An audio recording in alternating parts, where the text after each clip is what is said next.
What's going on, everybody? Mortem here, this time bringing you my launch review for Mechajammer, the sort of 80s-inspired cyberpunk horror CRPG from developer Whalenaught Studios. Now, for my regular audience, I will be doing a review after 100% for Mechajammer as well, similar to what I did for Pathfinder Wrath of the Righteous, but when given the opportunity, I do enjoy reviewing these at launch, especially to see how my opinion changes over time. Mechajammer is going to be $25. The main story is supposed to be around 20 to 30 hours, with side content taking an additional 10 to 20. I'm going to keep this as spoiler-free as possible, but I do want to give a bit of a setup for the story, basically what you learn in the first few minutes, and that is that you are part of a small group that is trying to escape a planet that you crash-landed on. This planet is toxic, deadly, full of mutants, and the city you find yourself in is definitely in a state of disrepair. Sort of a cyberpunk dystopia. Your journey, of course, begins with character creation. So, character creation allows you to use a pre-gen character if you find the setup for character creation a bit intimidating. But on the bottom left, you're going to basically tell your age, and this will give you the opportunity to state what job you had at that time. And this allows you to give your character a backstory complete with drawbacks and the age of your character, which can affect various aspects of the game, like having to pay more to traders, that type of thing. And the probably most important thing about the background selection is that depending on your character's age, this might limit a couple of your virtues. Virtues serve as your main attributes. These are pain threshold, quietness, muscle mass, grace, perception, occult, and learning. Now, a few of these are unique, but the main thing to know here is that you will have 5 dice to allocate to these virtues as you see fit, and you should mouse over each one to see what every die actually does, because every die that you put into each one is going to do some specific things. For instance, muscle mass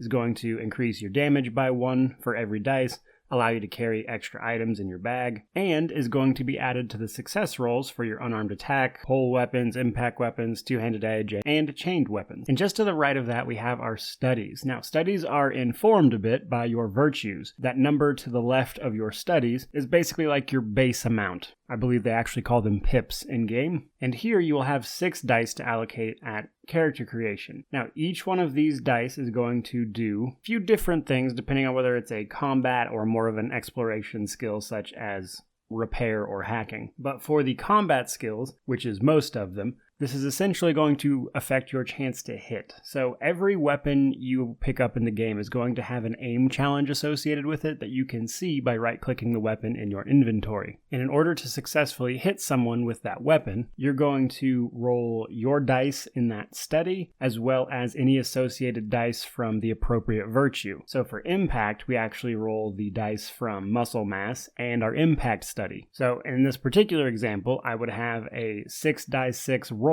on whatever weapon I was using, and in order to hit something with that weapon, I then have to beat the aim challenge, which for a standard wrench is 5, so I literally can't fail that roll. So that's a very important part of combat, and I wanted to mention it here, and that is most of your studies impacted in some way, because about 2/3 of the studies are combat skills. Now, other skills like organics, social, burglary, etc. do more interesting things. So hacking's pretty self-explanatory. I don't think I need to explain that one. But social, for instance, is going to let you roll a chance to just take random people into your party, which we'll get into here in just a second. After explaining kind of the gist of that, I want to now talk about some important notes about the game as a whole. Because truthfully, Mechajammer does things a bit differently from a lot of other games and even other CRPGs. So first things first, this game is not going to give you a journal or a quest log in the typical sense that you might be used to these days. What you are going to get is a notepad. You are expected to take notes as part of the game. I mean, you don't have to, technically, but it will make your life easier. Now, every time you yourself come across important notes and things,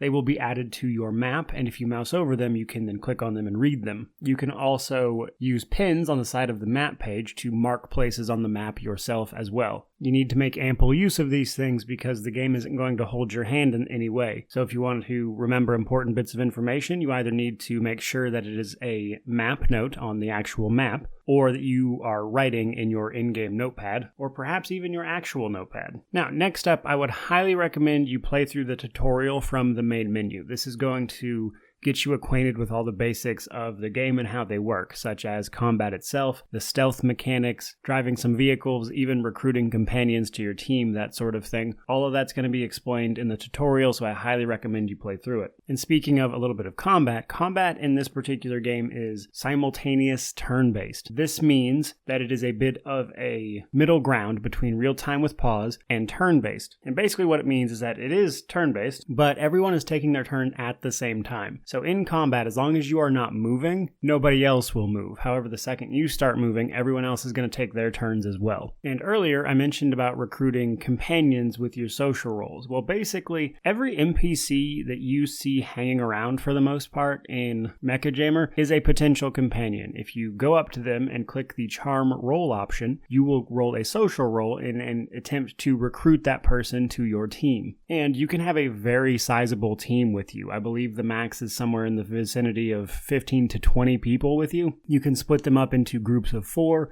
give each group individual commands, and if you initiate dialogue and things with them, you can give them weapons or ask that individual character what they are good at, and you can make a huge team through strength by numbers, really, which kind of really leads you to a sort of charisma-based build, for instance. Not literally charisma, but more a social-based build, if you will, where you kind of just have your minions do things for you, which is probably the easiest way to play the game that I've found. Speaking of talking to people, dialogue in this game as well is a bit different than what you might expect. So when you are in dialogue with someone, if you bring up your menu and you try to give them an item, the game will interact with that. For instance, you can attempt to, say, bribe somebody or turn in an item to complete a quest through that manner, which, while not unheard of, isn't exactly something you see a lot of nowadays, so I wanted to mention it. And last but not least, in our sort of important notes section here, is progression. So there are not levels or anything. You're not going to be leveling up while you play Mechajammer. What you are going to do is find training manuals, etc., that your character will then read and then be able to assign through their character sheet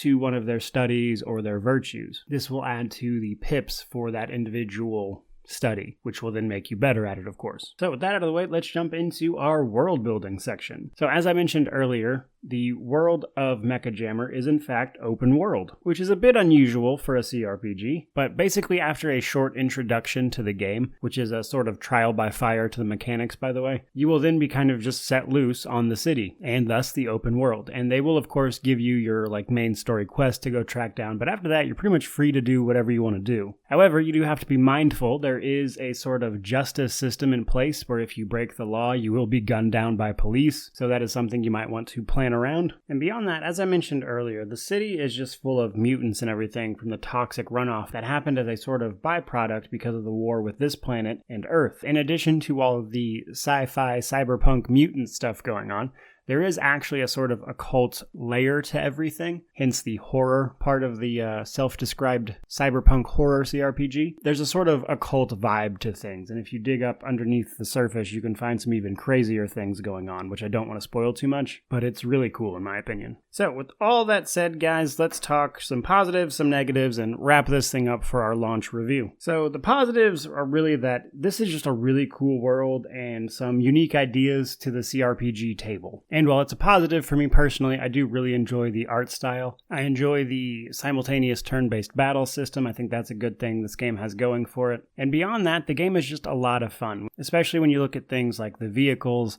that you can drive around, the crazy things just happening in the open world as you drive by. They really nailed the world building in this. It feels like you are in this city that is alive on its own without you, which is, again, kind of unique for a CRPG. But let's talk about negatives a little bit. For starters, the learning curve for this game, like many a CRPG, is very high. I think a lot of people are going to see character creation for this game and be very confused. And in that regard, they did make a tutorial, which I think will help people. Honestly, I think a lot of people are going to get stuck on that short intro I was talking about to the game, and they're just going to quit playing if I had to guess. And that's always a negative. I think that's the intention of the game. They're really not trying to hold your hand. Now, the other big negatives for just about every game launch, unfortunately, are the bugs. I did encounter a lot of bugs while playing, some of which were known issues that were kind of included in the press kit that came with the review copy, basically saying that they're aware of these bugs and they'll be working on them. But nonetheless, there are going to be some bugs here at launch, such as sometimes your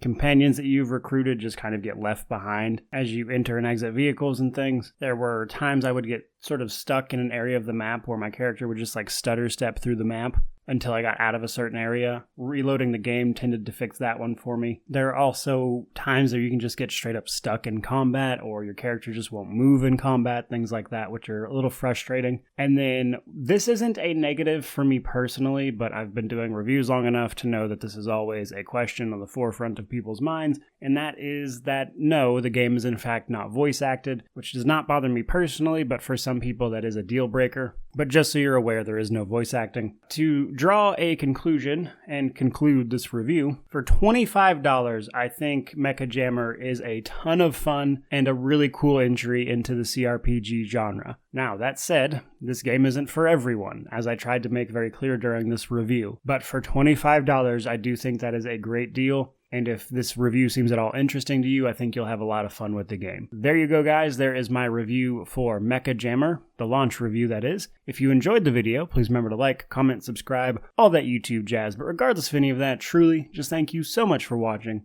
May you wander in wisdom, and have an amazing day.